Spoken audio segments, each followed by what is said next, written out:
people yet, but I'm kind of just making this more so for me.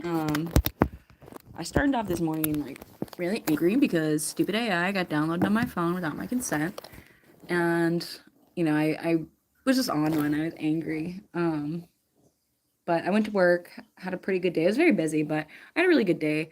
And as I got time to think to myself, I kind of realized that our times where we're angry are actually an opportunity for us to develop other skills. And so I just wanted to cognitively reframe my anger for myself. That anger and frustration is there and it's real, but at the same time too, I always find that anger is at least a secondary if not tertiary emotion. What was really underneath my anger was sadness, I guess, that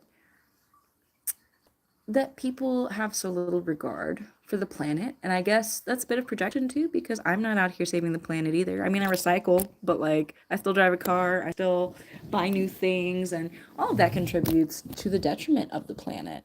And so, really, my sadness is at living in a world where we don't take into account the natural capital that it costs us to do things. We think about financial capital, but not what it's costing the environment in our everyday like life, in our businesses, in individual and corporate ways. Like we don't even consider what it costs the planet. And I know in my heart and head that that is very short term thinking. It's not wise, it's very foolish of all of us.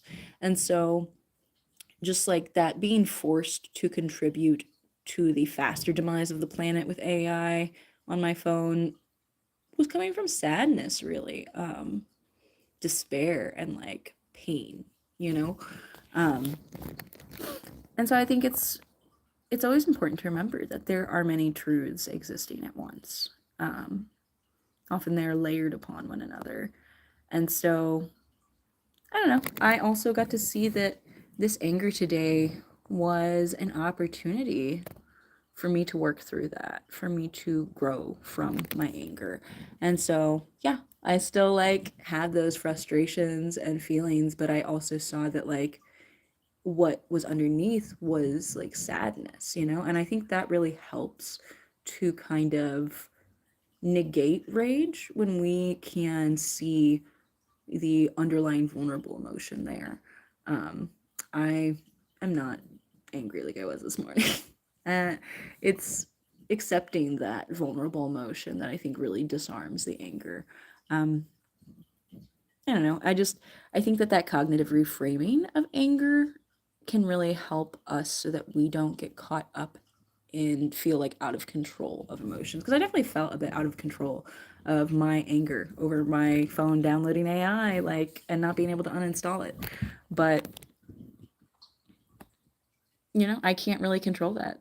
That's the truth, is that I can't uninstall it. I can't control that. I am not someone who can single-handedly save the planet from humanity's destruction of it either. And so that acceptance there disarms the anger, I think. I watched this video the other day that said we don't really suffer from external circumstances. And it sounds kind of gaslighting, hear me out. But what we really suffer from is our reaction to the things we can't control. When we accept the things that we can't control and decide to go from there, we really do suffer less, even though, sure, the planet dying sucks.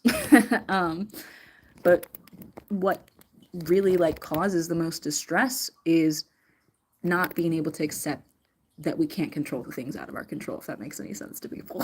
um, and so for me today, I just kind of had to accept that there are things beyond my control. And now I get to choose what I do from there. I get to focus on what's in my control. I get to focus on my own cognitive reframing of like, well, what can I do now? And so I'm still figuring it out. I'm still human, but getting to see this anger as an opportunity to grow made my day better. Hello, people. saying hi in the comments. I'm just babbling mostly for myself, my own memory's sake. But yeah, that being able to like think about my anger as an opportunity to do better and grow made me less angry. And it's just like all coming through what I've worked for so hard these past 5 years in therapy was to not feel out of control of my emotions, you know? And so, sure, emotions come and we don't really get to like pick, what comes, but we do get to pick what stays and what goes. And so, I don't like feeling angry. I don't like feeling sad either. I don't think anyone does. So, in order to let go of those really strong emotions, I had to accept them and process them, and then they were able to leave me. Hello, people. Wow, there's a lot of people watching. Hi, Kayla. hope that made you smile. But yeah, we get to choose what we focus on and what we make our reality, because there are always many truths existing at once. It's just like I tell my son this. Penguins. Penguins exist all the fucking time, but are you thinking about penguins most of the time? No. They still exist, but we really get to choose what we focus on and what becomes part of our daily reality in our heads. Oh, thank you. It's a tiger and I can make it roar. I had to go to 2 tattoo shops to get this. The first one would not do finger tats. But yeah, so I definitely improved my mood by just accepting like that I was in control of my emotions. And again, like I said, like I'm not in control of the external things happening to me, but I'm in control of my reaction to them. And most suffering happens from us lamenting over not being able to control the things outside of our control, which is kind of silly and like redundant in a way. But yeah, I had a really good day at work today. It was busy as shit. If you all are in the United States and wear women's panties, I guess, we have the best sale at Victoria's Secret happening for the entire year today and tomorrow. It is 10 panties for $31, which is only $3.10 each for those of you that don't math. But yeah, I had to buy some. I might have to go back in. They only had 3 people scheduled today. So I gotta write that down. I might have to go back in tonight. I'll know by 5. But I got a little bit till I gotta pick my kiddo up. Yeah, I'm from the US. I'm in the Midwest. I'm in Missouri. But yeah, I don't know if I'll go to the AT&T store today, like I was saying this morning, to get a flip phone. I don't know. I think instead I can use this opportunity to like use my phone like less, in the scrolling manners anyways. And I still like making content, like creating content and stuff, but I think I will use my phone to consume less content. I'll just create instead. So what time is it there now? It is 2:57 p.m. here. So yeah, I gotta leave at like 3:25 to go pick kiddo up. But what was I gonna do? Oh yeah, I gotta get this dog gate. I'm at my neighbor's dog stay this weekend. Help her out. She offered to pay me, and I was like, no. Oh my god, my cat is sitting on his food plate. Dude, what are you doing? You're getting butthole on the food, bro. What are you doing? Get off. Get off that. He's not even gonna listen to me. He's like, what are you gonna do about it? Get off the food plate, bro. Oh my god, look at the mess you made. Okay, well, I'm gonna have to clean that up in a second. No, we're not going in the back room. Get back. Get back. I gotta get this dog gate out because we are gonna have a doggo in the house tomorrow. Yeah. Jeannie is so curious about this back room. It's all just storage. No, I'm not saying that. I hate that. Sorry. You want to hear that? Go watch the South Park episode about it with Peter Thiel thinking that it's a sign of the Antichrist. I have an 11-year-old son, so I'm so sick of people saying those 2 consecutive numbers. I refuse. Happy birthday, though. I refuse. Just on principle. Because y'all don't even understand what it means. I do. I went to a deep Reddit thread to figure out what it meant because I was like, why is my son and all his friends saying that? And why is it so funny? Because I don't get it. And it's stupid. It's stupid, guys. The real reason behind it is stupid. uh, I'm not hip anymore. I've just accepted the fact that I'm an old lady now. uh, all right. I'm gonna. Oh yeah, I bought my 10 for 31 panties today, and yeah. I guess I probably shouldn't talk about my underwear on live. I decided I'm over all the underwear that I have now, and so I got better ones. I'm gonna sit out here for a bit. Charge my phone. Have you ever been to Bali, Indonesia? There are a lot of Americans here. I have not been to Bali. I would love to travel more. I would love to leave the United States, but yeah, I don't really have the money to do so. Maybe one day I'll travel. I've always said, like, not always, but since I became a parent, I was like, when my son is, like, capable to take care of himself on his own, I'm just gonna sell everything I have and, like, live out of a backpack and go, like, wander across, like, Europe and Asia. Because, like, if he doesn't need me, then, Hello! There's a lot of people here. I feel like I usually get, like, one or two people to watch me. But yeah. I'm glad that I've worked so hard these last 5 years to be able to change the way I think. And, like, cognitive behavioral therapy helped me so goddamn much. It literally saved my life. Like, I don't know. Because now when I have anger towards things out of my control, like, I don't have to stay angry the whole day. I get to choose how I think about it. And I get to find opportunities in the bad stuff, I'm doing good today. I started off this morning rough, but I used my conscious awareness to make it not so bad. And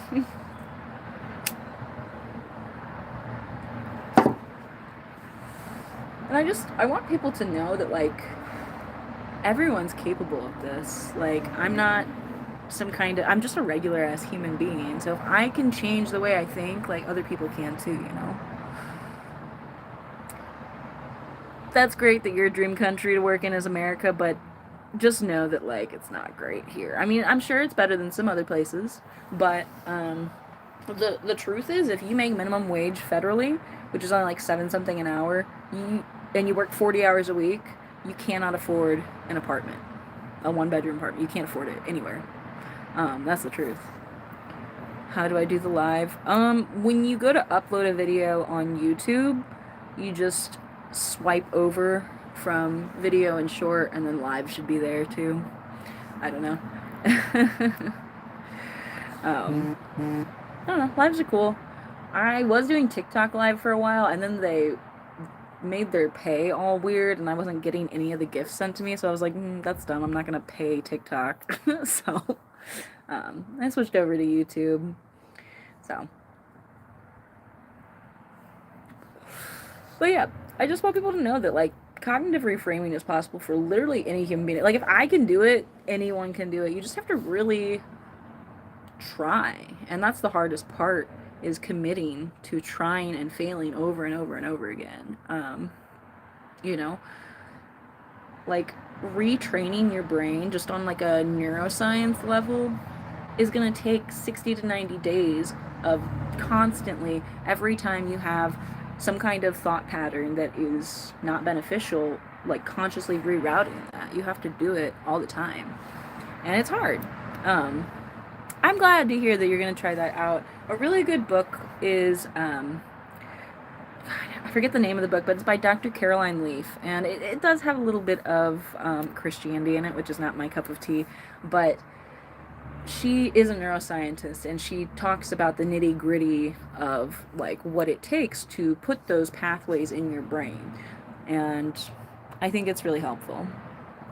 don't do smoke. um, hmm. Everyone's entitled to their opinion, and I'm entitled to my own actions, you know. Do I prefer rock or metal music? I like both, but I probably like rock a little bit more. I love like classic rock. Really though, my favorite band is the Beatles, which I feel like I don't know. I listen to all kinds of stuff though. I like Death Grips a lot. I love Atmosphere. Um, I love all kinds of music. Really, pretty much anything besides like dubstep or like pop country. I don't really like those. I'll listen to them, but I'm not gonna like love them. Yeah, I love alternative rock. I mean, I'm a millennial, so I grew up with like emo music and stuff. Motion City Soundtrack is one of my favorite bands too, just because I feel like they're so lyrically gifted. Like their music is their lyrics are just poetry, and I really love that. There's a lot of music that's like that, but I'm definitely, as a poet myself, I love good lyrics, and so the fact that they put like these very depressing oftentimes lyrics to like poppy kind of like happy sounding music, I just love the juxtaposition of that. I had someone once tell me that Motion City Soundtrack was girl rock. I was like, whatever, that's dumb. But I don't know, I love Motion City Soundtrack. But I also like heavier stuff too. I really love In This Moment. The vocalist, she is so talented. Like I can't properly like do scream lyrics without messing up my throat, but she does great. Like, I love their song, the Big Bad Wolf one. That's a good one. I like all their songs really, but yeah. If you want to share what kind of music you like, you can drop it in the comments.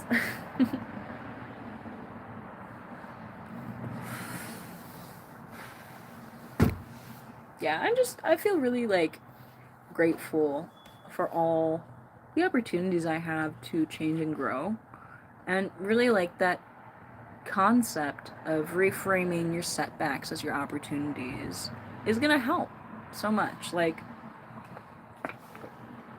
because there's always many truths existing at once. And that's a hard concept, I think, for a lot of people to wrap their heads around. But once you can understand that many things can be true at once, you realize that you are the only one in control of shifting your focus onto whatever it is that you want to think about. And so, you know, like when it rains, the truth is, yeah, I don't like the rain, but also like it makes the earth smell better and the plants love it. And so I can choose to focus on like, hey, my tomatoes are getting watered without me having to go outside and water them, instead of, oh, my shoes are wet and I have to take them off the door instead of wear them around the house like I like to do because I'm a psycho. But yeah, I don't know. I'm just glad that I have this power over myself that I really was fully convinced I didn't have for a long, long time. Like, more than I'd like to admit.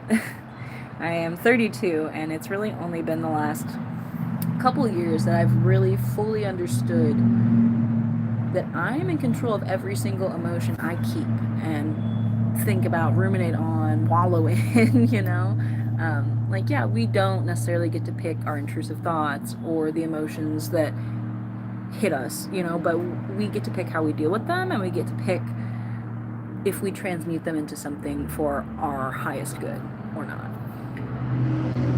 Hello. From India, nice. I think there's someone else from India. Oh, you're an astrologer. That's cool. I've actually been watching a lot of tarot readings on YouTube, and I like, there's part of me that's skeptical because I understand that some people will just do this to make money, but I do feel like there is something more intangible that we don't have the science to explain yet, that, you know. Do a backflip. I have never been able to do a backflip. I can't even do a cartwheel. I've never done a cartwheel in my entire life. I've never even done a pull-up, guy. Physical fitness is like the opposite of my forte. But yeah, I'm more cerebral, not physical. Slowly, slowly, please. Am I talking too fast? My bad. I just speak at whatever speed works. But yeah, just I see there's more people popping on and off, but yeah, I want to remind people that we're fully in control of the thoughts and emotions we focus on and what we turn our negatives into. Because we can always take a negative and turn it into a positive. You might have to get a little creative with it, think outside the box and whatnot, but it's always possible. And that's the thing, too, realizing how much is possible. I was so limited for so long. I really told myself that a lot of things were impossible. And those limiting beliefs, like, those really will cap where you can go in your own emotional journeys.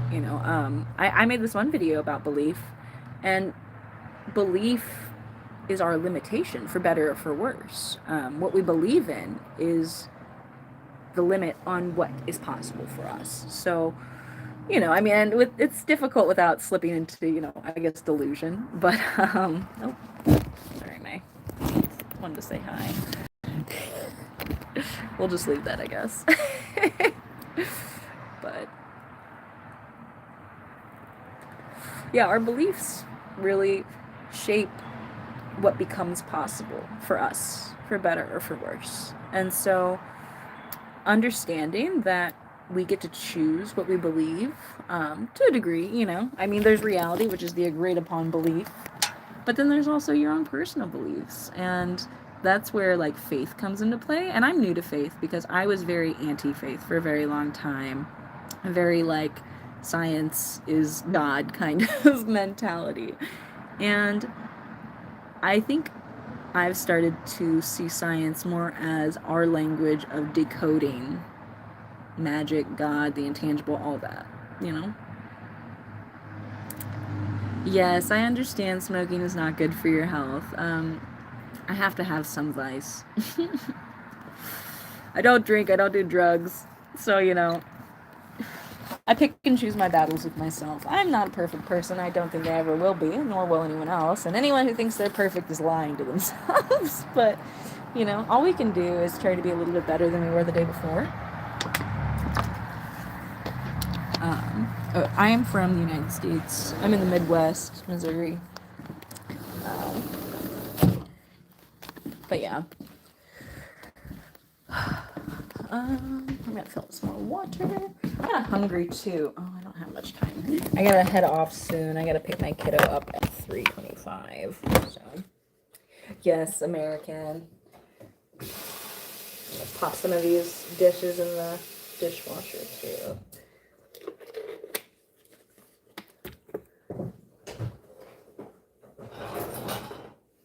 But yeah, I think once we realize how in control of our thoughts we are, that's where your power really begins. Dishes, for example. I hated doing dishes for so long until I had this moment, and it was almost transcendental. I had a cup in my hand even, and I was like, I'm gonna have to do dishes the rest of my life. Like, as long as I have a home and food and dishes, I'm gonna have to clean them, right? And so I was like, how do I switch this experience? Because I don't want to have to be miserable every day that I do dishes. And so I thought about it. I was like, how can I reframe this as something to be grateful for? What's the opposite of being miserable doing the dishes? The opposite for me was feeling blessed to do dishes. And so I really had to take a moment and think. And I have learned to become grateful for dishes to do, because these are expressions of the blessings I have. I have a full stomach. I was going to say tummy and stomach. I have a full stomach. And me doing dishes is like saying thanks to the universe for providing the opportunity to eat for me. And so now when I do dishes, I feel grateful, because these are a sign that I'm not going hungry, And so that cognitive reframing gave me my power back. I no longer feel like I am indebted to my chores that I have to do. I now feel thankful. This dish is a symbol that I got to eat off of it. This one might not have been mine, but you get what I'm saying. Like, cognitive reframing puts your power back in your hands where it rightfully belongs. And that is motivating in and of itself. It's like cognitive behavioral therapy really got me on these upward spirals, like upward momentum of just thinking about things in a healthier way that make me honestly happier. And yeah, gratitude has been one of the most life-saving emotions I've ever experienced. It's really so beautiful.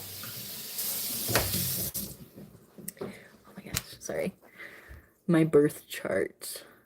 I don't know my birth chart offhand. I'm not super into astrology. I'm a Taurus. Yeah, my name is Lolly. It's not my real name, it's just my nickname, but I guess if you want to look up my chart. I was born May 11th, 93 at 7:25 p.m. in I was born in Tulsa, Oklahoma, but I live in St. Louis, Missouri. But yeah. Hopefully no one steals my identity with that. But no, whatever. I don't take my debt. I don't care. If someone wants to steal my identity, the least they can do is pay off my credit card bills.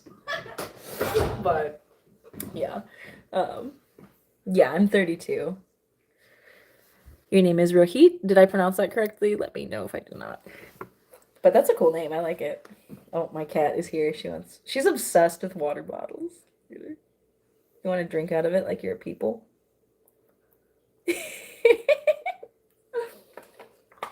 Yeah, I had a friend do a natal chart reading for me once. I don't remember much of it. But yeah, I'm a Taurus. I know that much.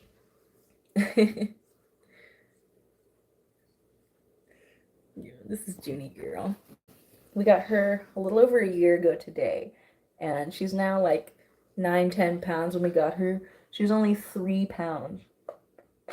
She was so sick, and she had so many like worms and parasites and an open wound on her neck, and I like nursed her back to health basically. What time is it? I'm gonna have to head off here, y'all. But thank you to everyone for joining me and for listening to me ramble about my cognitive reframing journey. The way we think about things directly impacts our life experience. And so if you find yourself having a bad time in life, like, I know I'm not trying to sound like blamey on people, but the way we think about things is going to drastically impact how we experience life. And it's as easy as it is hard, you know? But when we remember that we have the power to choose the emotions and thoughts that we focus on, that we give our attention to consistently, we take back our power, you know? My first therapist had this really great analogy about emotions that I will forever use. They said that having emotions is like being a bus driver, and the emotions are all the kids in the back. When they go nuts, we don't let them drive the bus, nor do we yell at them, tell them to shut up, because that's not healthy either, right? So when your emotions are going crazy in that bus, you have to take control, and you have to lay the ground rules for how this is going to go, right? And so I don't know. I have always found that metaphor very interesting, and I feel like every time I look at it, I find a little bit more insight in it. You said America, where? I'm from the United States, Missouri. I am not married and have no interest. But yeah, I'm gonna head off here. Thank you to everyone who joined me, and I will see you on the next live, or whenever. Bye.